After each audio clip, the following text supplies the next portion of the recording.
Did you realize that chronic stress destroys your ability to experience pleasure? Now, when you experience short-term stress, your cortisol spikes, and there's a hormone called dopamine that will increase initially. Now, dopamine is involved with pleasure.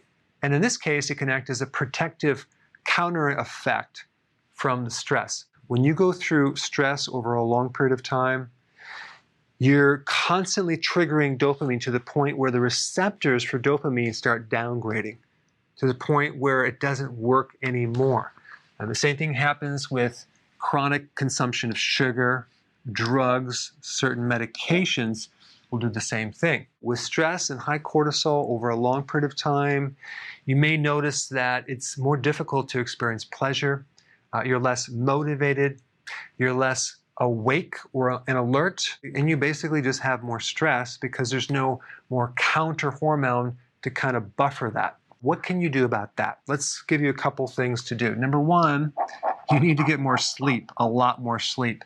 Sleep is one of the best things to counter stress. If you can't sleep through the whole night, then try to figure out a way that you can take a nap through the day. But it's the volume of sleep that can really help you counter stress. Just lack of sleep in general will keep your cortisol elevated. Number two, decrease fear in your life. The number one thing to do is stop watching the news. In fact, I had an idea.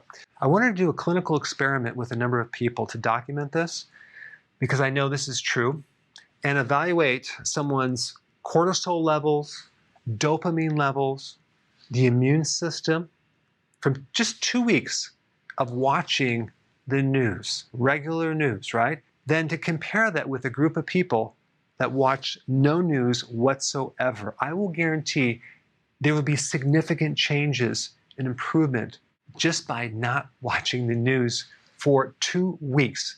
In fact, you should just try this right now.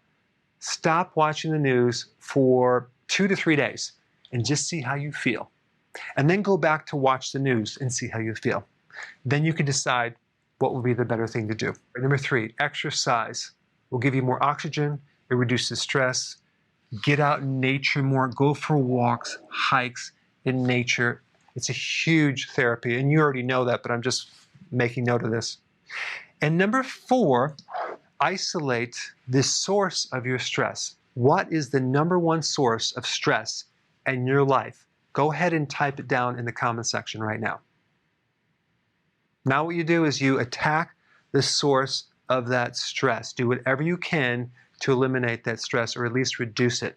Now, if you're in a situation where you're stuck between a rock and a hard place, where you can't do anything about it, find a part of that stress situation that you can do something about, and do something about it. And then when the stress gets better, find another part of that stress that you can do something about, handle that until it's manageable. If you haven't seen my stress webinar, that's a really important one. I put it up right here. Check it out.